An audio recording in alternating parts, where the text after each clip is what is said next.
Hi there, kissing kids and cats. It's your friendly adult communicator, Tommy Turntable. Ron Radio, also go by the name of Sandy Beach. Sandy Beach on the radio here. Welcome to Moohead Radio. I'm your friendly adult communicator. And boy, we're going to have a whale of a time to... Okay, enough of that. God, that radio shit, you know? Old radio shit. Hi. How you doing? Here we are the Monday after we do it all over again because my life is like Groundhog Day, the movie. I keep reliving the same football team week after week after week. Well, it's nice to know that a new general manager got to sit there and watch it at the same time we did. Doesn't that make you feel good? Because you always got the feeling that Jimmy Haslam wasn't watching. He had better things to do. Yeah, he was pouring beer for people in England, or he was ordering people not to write rebate checks, or like a lot of people in Tennessee, he was learning to read, or, you know, whatever the situation is. I mean, Jimmy Haslam wasn't paying attention. But, you know, John Dorsey got an eye load full of ammunition. And it wasn't just Deshaun Kaiser's panic throw, but it was Hugh Jackson or Way. People were asking me, what is this Way thing? Look, he's a revolutionary coach. So we pronounce his name like Che Guevara. Way Jackson. So that you understand. Some people don't understand. Some people still won't understand. But John Dorsey got a good look at the coaching staff of the Cleveland Browns. And I'll tell you honestly, the players, you can say, well, the players lost that game. And that's basically what Way said to Josh Gordon. All right, we'll start at the top here. Josh Gordon had a little Twitter battle with the gentleman who was covering him or holding him or whatever he was doing during the course of the second half of the game, getting into a little verbal spat. And Way stepped in and said, I don't want this social media stuff. I want us to do our talking with our play on the field. That would make us deaf mutes, Way. Here's a guy who is never at a loss for words, never missed a media interview, never refused to take an opportunity to take a cheap shot or to take a shot at the front office, or to, in a generic way, say, well, I'm responsible, but then proceed to point his fingers at Cody Kessler and at Kevin Hogan and at everybody else. Even Kenny Britt's agent was going off on him on Twitter. Everybody has something to say about Way because Way has something to say about everything, and now he's going to rip a player for being on social media. But you know something? That would be like me insulting a woman for being overweight. You know, it's ridiculous, it's insensitive, and it shows no fucking leadership qualities at all. But you see, the bottom line is that Way has to go away, far away in the middle of the lake that we can drown him in. The problem with yesterday's football game that sticks with me is the players, I should say, didn't really lose the game. I don't expect my players to be ultimate leaders when they were loss leaders to begin with. I think the reason we pay millions of dollars to coaching staffs is to coach players up to maximize their capabilities, to put them in a situation where they can win. And here's the deal. Just like you have teams in Major League Baseball whose pitchers are better than their catchers, you say, well, what does that matter? And it's like, well, a catcher calls a game. And if a catcher doesn't call the right pitches, the right locations, or communicate to the pitcher, or is abrasive in the way he communicates to the pitcher is not maximized. That's why it's so important to have a catcher that calls a good game. You have a great pitcher like Corey Kluber, and he's a 2-time Cy Young Award winner, but you need somebody behind the plate who's copacetic with him. SAT word. A CAT word would be, hey, welcome to the Caterpillar Tour here in Peoria, Illinois. The deal is even good players need to be coached up. Mediocre players definitely need to be coached up, and bad players have to be given the courage to go out in the field and participate and do the best that they can do. None of that was on display. None of it was on display on Sunday. We're ahead 21-7.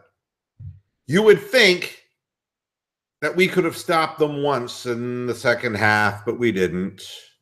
They stopped themselves by running the wrong play on 4th down. About the only mistake that Hundley made, because we didn't force him into making any mistakes. You know, the thing that's funny is, it's not funny, it's sadly funny, is the last play that the Browns had offensively, Clay Matthews hit the arm of Deshaun Kaiser, who panicked and was throwing the ball up in the air. But they forced a mistake. And when the ball was up in the air, they caught it. When the ball's on the ground and we don't get it time after time after time, it makes you wonder, is it bad luck? Is it bad effort? And I think it all goes back to the core of bad coaching. We had opportunities to get them off the field.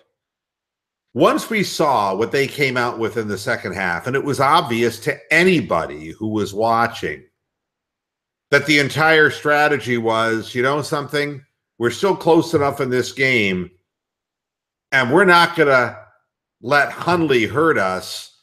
We're going to let him throw the ball 4 yards, and the Packers will move the ball that way because the Browns are playing 6 to 9 yards off the line of scrimmage with their defensive backs. If you want to start out that way just to see if Hundley can beat you, that's fine. But by the time they'd moved the ball down the field and got to within 21-14, you would have thought that somebody, Greg Williams, that somebody would have picked up on the fact that, you know something, we're at that divergent part of the road where it kind of bifurcates. There's another SAT word, where it divides into two distinct directions, and you've got to take one direction. One is generally the path of least resistance, and one is the path of greater resistance. But when you're 0-12, there really is no path of greater resistance. There's only the opportunity to get your guys out onto the field and say, you know something, I'm going to turn you guys loose because my name is Greg fucking Williams, and that's what I do. And I injure other players and put out bounties for those players. That's who the fuck I am. I come here not in peace. So I'm going to turn you guys loose. And you know something? If Hundley can hit the big pass play, if he can beat the pressure, rookie Hundley, if he can do that, they deserve to win. But we're going to go down with our strong suit, and I'm going to go down with my beliefs.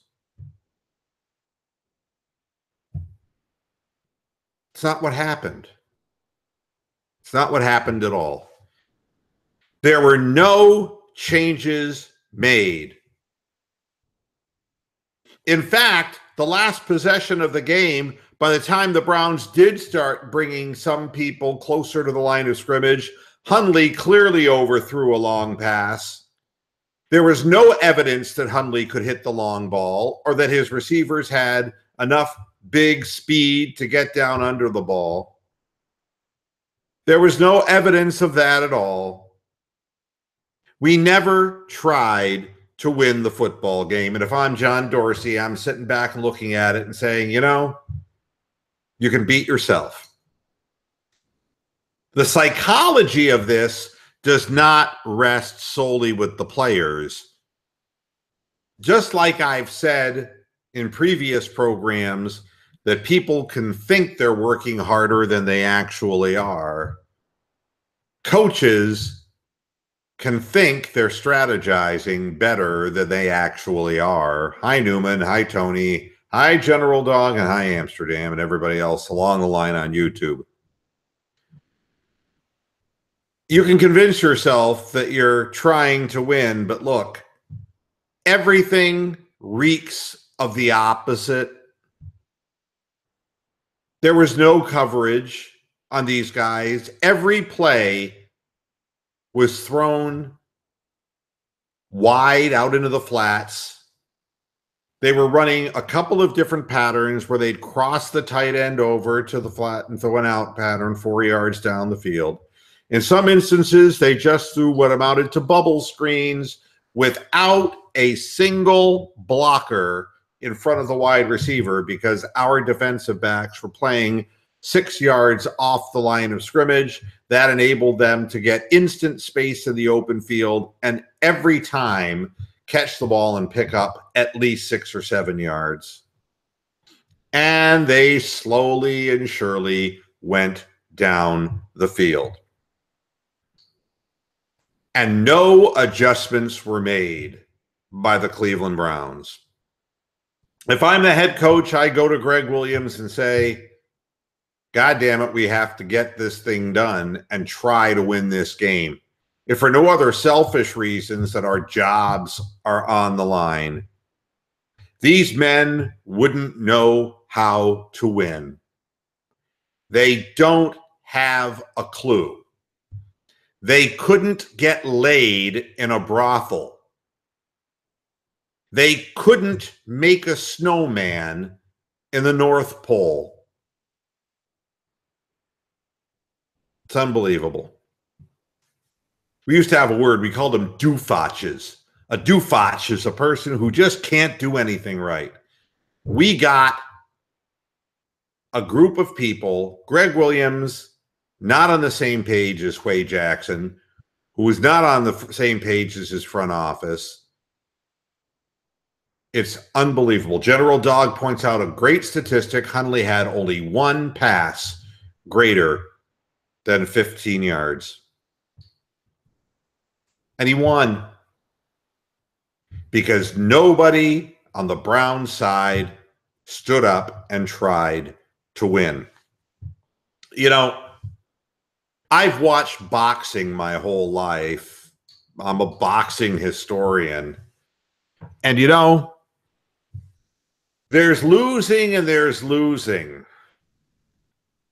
If you're Frank Bruno and you lose to Mike Tyson, you quit before you went into the ring, that's the worst way to lose. When you don't go out on your shield, but you just give up before you get into the ring, that's the worst thing you can do.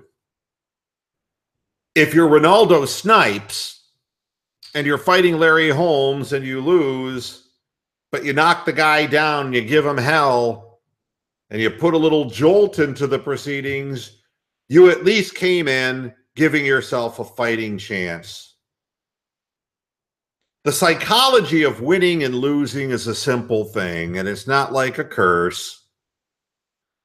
Are you given the opportunity? Do you give yourself the opportunity? The problem for the players with the Cleveland Browns is that they really can't give themselves an opportunity when they're being told to do something specific. If they're told to line up 6 to 8 yards off the line of scrimmage, they cannot stop the quick out. They cannot jump the pattern. They cannot get close enough to the wide receiver to strip the ball, to break up the pass. The pass rush will never get anywhere near Hundley in that situation because it's 3 steps and out of his hands. So you immediately take your front 4 out of the equation because they have no time to make plays. And they keep throwing the ball ISO on your defensive back so your linebackers are stagnant. If there was a strategy in the world that eliminated the ability and the will of a defensive football team, we witnessed it yesterday. These 2 men should be let go. If it's Huey who's imposing his will on Greg Williams, then it's Huey alone who has to go. But you know something?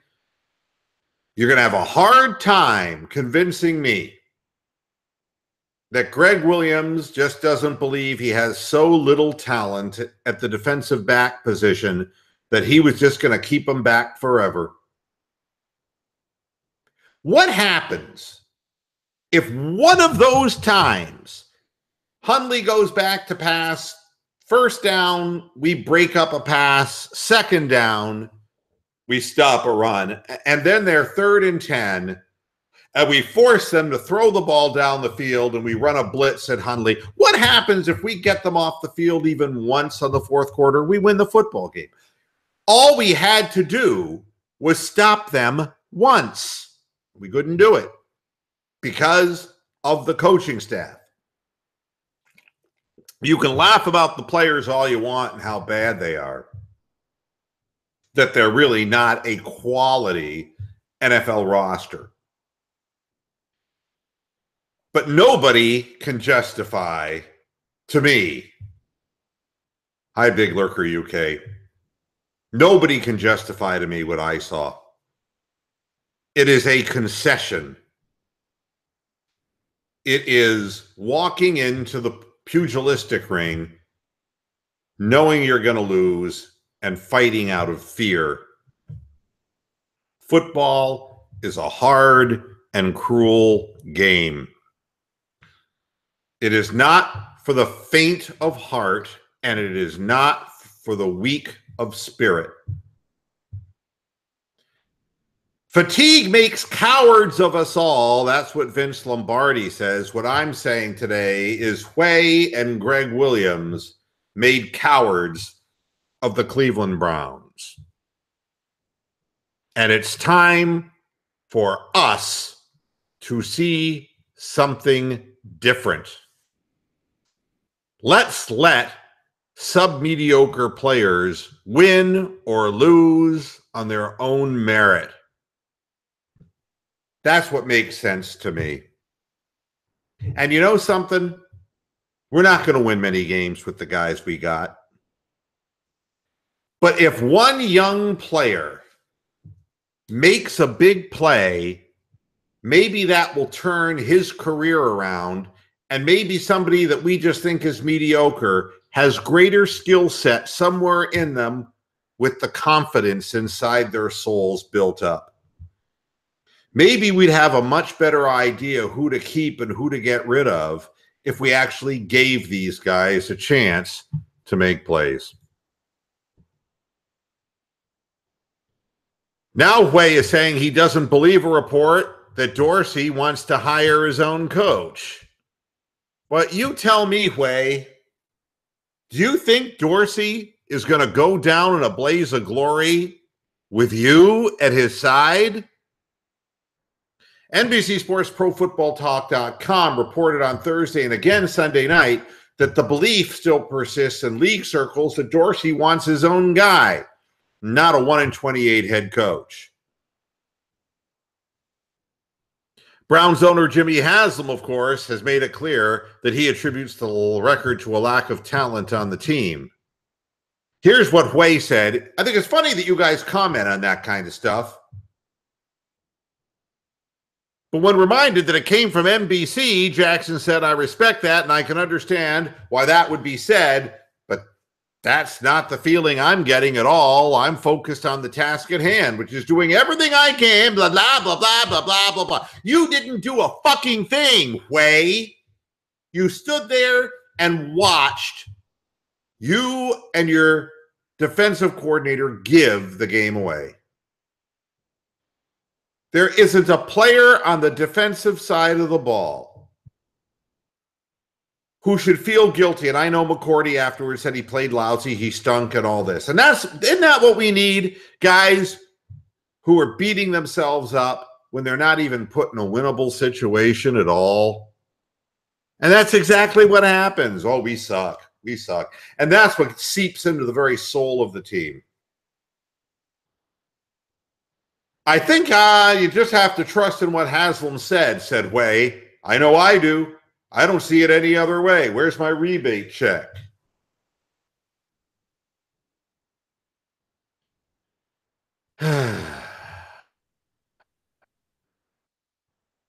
Meanwhile, Jackson reviewed the Packers game with Dorsey on Monday morning, found that they spoke the same football language. It was a lot different than it was with Sashi, Jackson said. We got together early and really talked through the game and just continued to dialogue on what we need to do to continue to get better. Blah, blah, blah, blah, blah, blah, blah. Way sucking ass. He declined, however, to share what Dorsey thought of how hard the team played or of his impressions of the talent. Dorsey sat with Haslam and Paul DePodesta in the owner's suite during the game, then sat in the locker room during post-game interviews, taking in the scene. He also sat with Deshaun Kaiser in his locker and offered words of encouragement, at one point clutching the distraught quarterback's hand. Upon clutching the distraught quarterback's hand, Deshaun Kaiser immediately panicked and threw the ball straight up into the air. I'm not going to get into all those things, Way said. It was a real back-and-forth combination, which was really good. He was able to tell me how he saw the team, and I was able to tell him how I saw the team as well. Oh, God almighty. Get rid of him. Get rid of Way once and for all, please. Just terrible. It's just terrible. I'm going to go over to the YouTube chat room and see if anybody's in the mood. Here we go. Can Ken make it? Says no way. Has Jimmy received a head wound in the past? He got it all in Tennessee. Dorsey will be able to detect Way's bullshit. Well, I would imagine so. Here's Dizzy271, 50 Shades of Browns, clutching the quarterback's hand. Ha ha. Isn't that the truth? That's exactly what Clay Matthews did. he clutched Deshaun Kaiser's hand.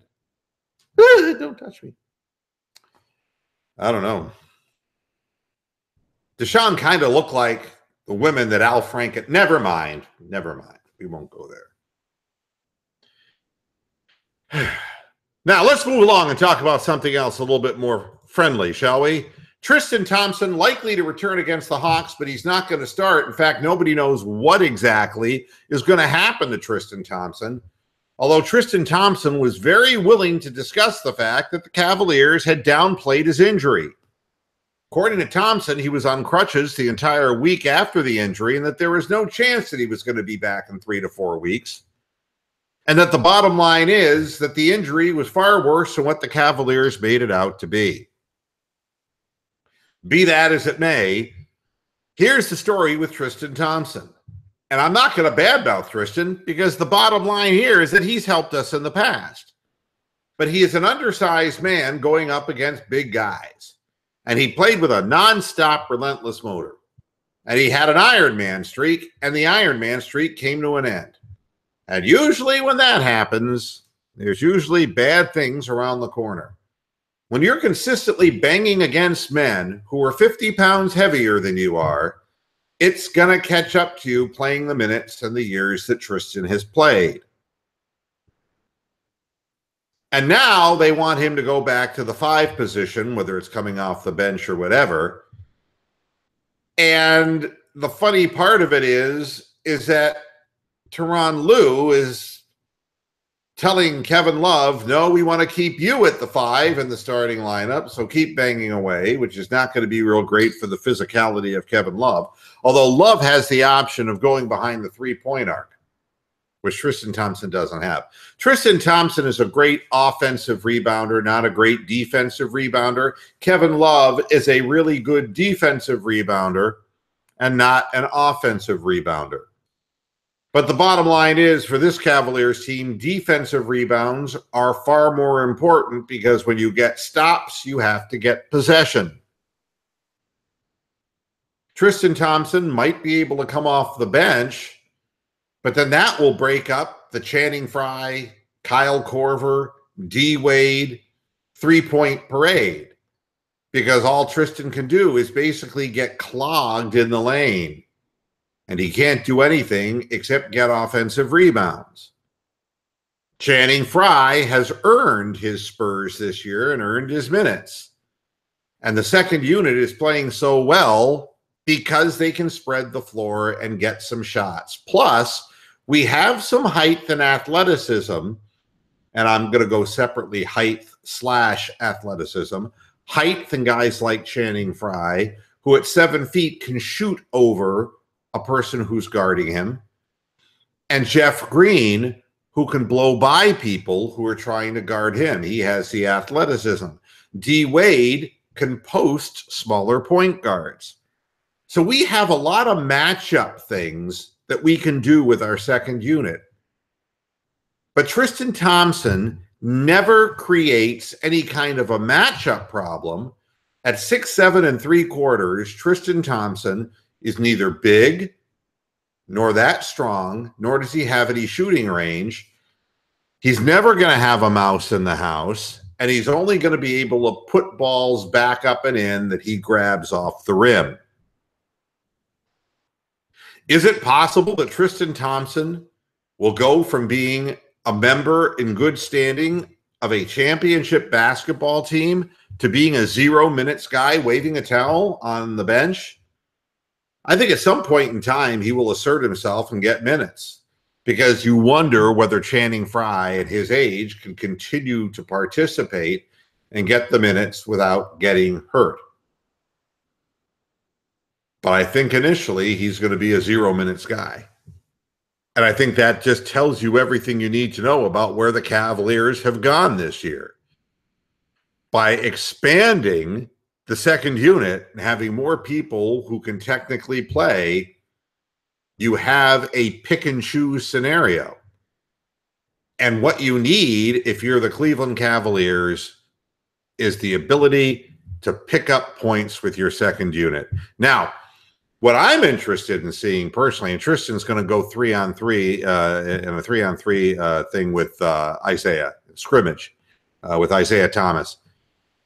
And having Isaiah Thomas back at the point guard so that, you know, Jose Calderon will become a no minutes guy sitting on the bench, waving a towel and yelling Hispanic expletives. That will give us more scoring punch with our starting unit. And if you're noticing, our starting unit, if we stay even with our starting unit to start games, we usually win the game. The problem is when the starting lineup consistently seems to fall down by double digits early in games. That won't happen with Isaiah Thomas on the floor. Gives you a guy who can take people off the dribble, who can pull up and shoot the shot. Might hurt you defensively some, but he's not any worse than Calderon is defensively. But it will allow the starting lineup to get a lead, and then you got that second unit to come in, and I think that is really good. Getting asked a question, why do you think Gordon disappeared in the second half? Well, I mean, for one thing, time of possession. when you're throwing 4 and 5 and 6 yard passes like Hundley was and consistently moving the chains, it eats up time. And if you're the Cleveland Browns and you are of a mindset that you're hoping that the clock will simply run out, then what you end up with is conservative play calling, running the ball, and trying to run clock. There were fewer opportunities for Gordon in the second half of the football game because of the way the Browns approached the football game. It also didn't help that a sure touchdown would have occurred based on an interference in the end zone that wasn't called. And the hold against Gordon in the play, the now infamous interception by DeShone Kizer, he was being bear hugged all the way across the middle of the field, and a blind man could have seen that. I think that's probably got more to do. And there's a third thing, actually, that I noticed, and that was on top safety help. Earlier in the game, they were zone defensed, and they were able to split seams in the zone with Gordon. In the second half, Green Bay's defensive coordinator, they have one, we don't, decided the smart thing to do would be to go mano a mano on the outside, but with safety help on top on Gordon, so that at all times there were 2 men on Gordon.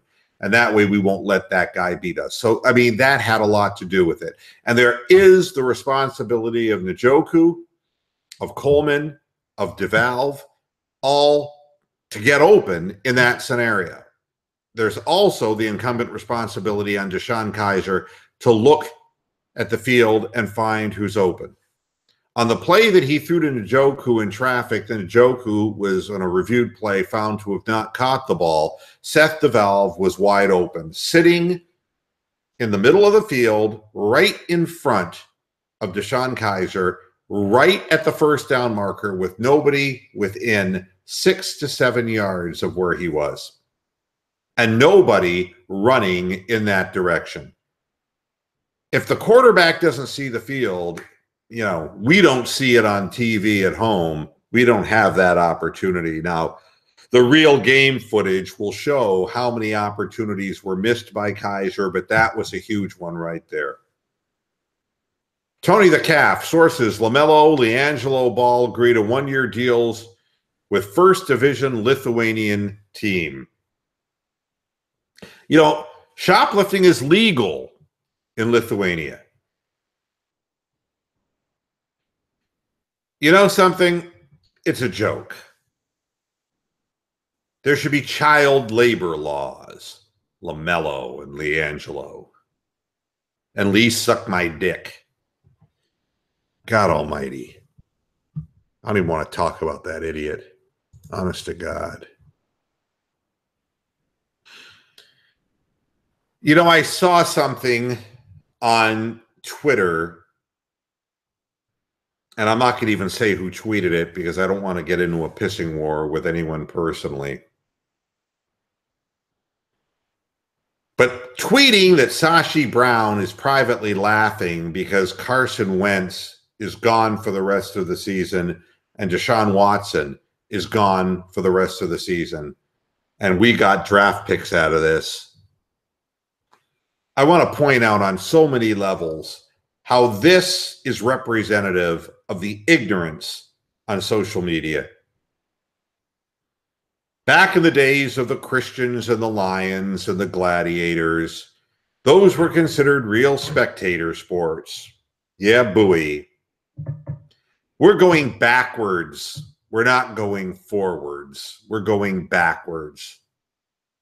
Are we not men? We are Devo. The late Mark Mothersbaugh. Carson Wentz has torn his ACL, and there are bitter Browns fans who are laughing and yucking it up. And I'm sure they find brain damage and permanent disability just as fucking funny. I really want to call this person out so bad, but I'm not going to do it. But the bottom line is, I hope that in your marginal existence, you have half of the grief that NFL players will have later in your life. maybe then you'll have some compassion for somebody's situation, a real blow for the Eagles. And it happened in a fairly innocuous way.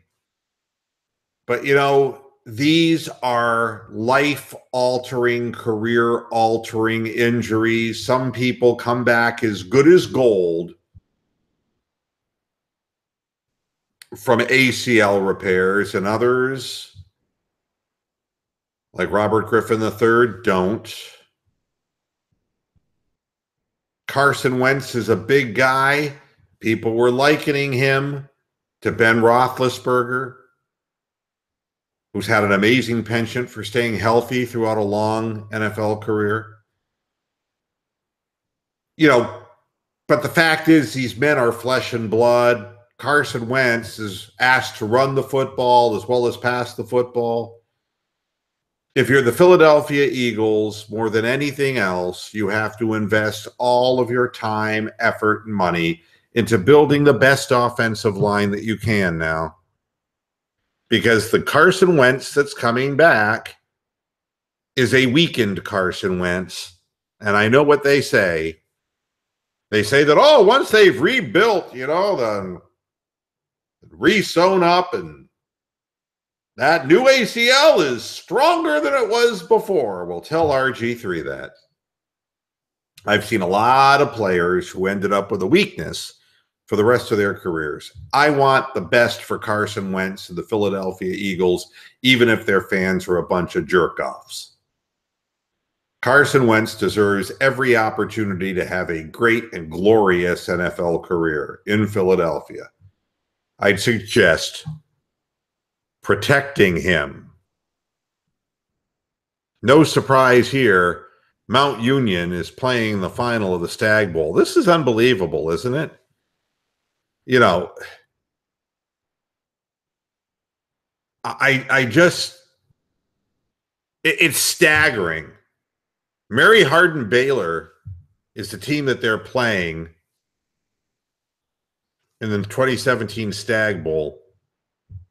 It's the 25th consecutive year for the D3 title game in Salem, Virginia. If you don't know where that is, that's very close to Lynchburg, Virginia, which is very close to Liberty College. Out of 25 consecutive years, it's Mount Union's 20th appearance. Can you believe that? They've won 12 national titles, and they're right there in Alliance, Ohio, you know?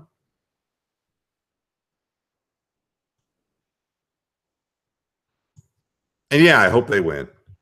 It's an amazing, amazing record. Simply amazing. All right. Matt Barnes retires.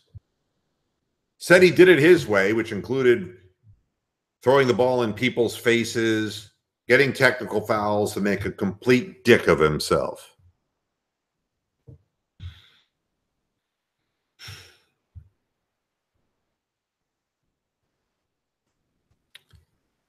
I don't know what else there is for me to talk about.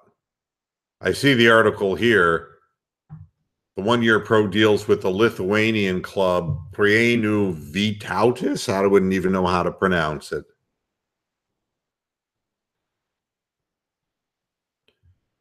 And of course, the Lithuanian franchise is hoping that the Ball brothers and their father, Lovar, can be a publicity boon to the fledgling organization. You know, this never works out, folks. Exploiting your own sons is part of a publicity stunt. It never works.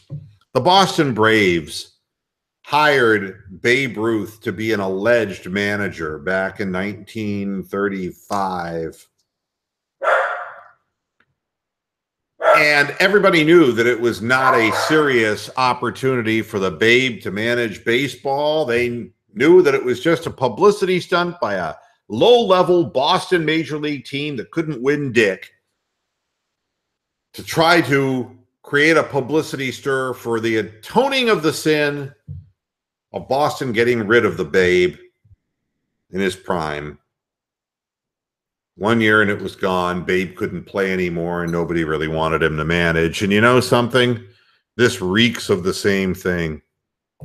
Let your sons be exploited for a publicity stunt by a Lithuanian basketball team. LeVar Ball is a lousy father. He's a rotten person, and he can rot in hell. And if I never hear one more thing about him in my life, I will be a very happy person. Now, as far as, my God, Derek Jeter is taking shit. Giancarlo Stanton being traded to the Yankees is bad enough. The amount of the contract that they picked up is $325 million. It's just absolutely mind-boggling. It's, I remember the A-Rod thing. Nobody knows what Stanton is really going to be able to do. It gives them two incredibly big power hitters, makes them the favorites, and everybody's upset about this. The fact that Jeter was a former Yankee and that this sweetheart of a deal came through. What I'll tell you is, if the Yankees don't win it all now, Brian Cashman should get run over by a Zamboni.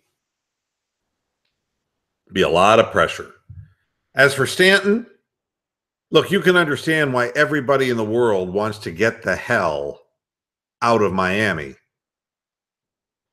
In constant rebuild mode.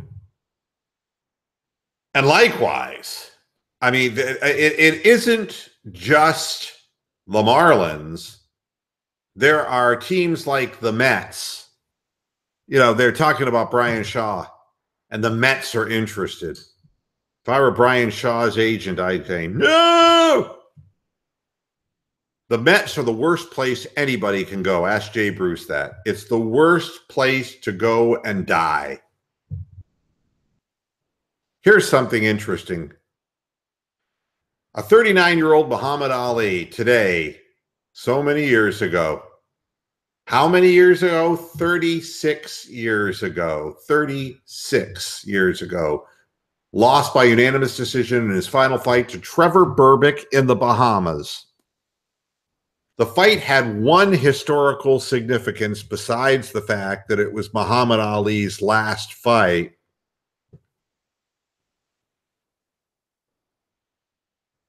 It was a Don King promoted fight, and King wanted his money early from Ali's people and went out on a boat to the Bahamas, true story, and was met by Muhammad Ali's bodyguards. And they beat the shit out of Don King, blackened his eye, and threw him back on the boat. And Don King came back to the mainland with a big black eye. And for that alone, Muhammad Ali was the greatest. Brent Sobleski, Browns beat writer for the Bleacher Report.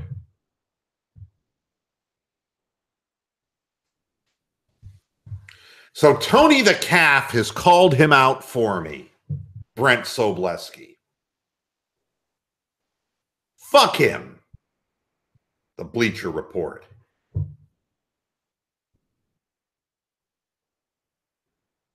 It's an unbelievable thing when somebody who is a Browns beat writer from an online site has the lack of dignity and compassion to suggest that anybody is happy when anybody has a season-ending and possibly career-threatening injury. There's nothing funny about it.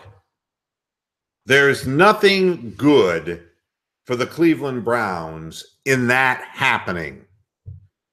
If we want things to get better for the Cleveland Browns, we need to hire better people and make better decisions. But you know something?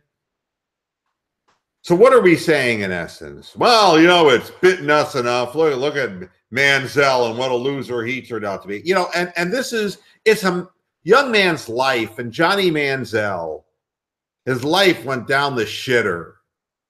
And you have no compassion as human beings when you take this tack that, you know, well, it's only fair that it happened to the Eagles, it's happened to the Browns.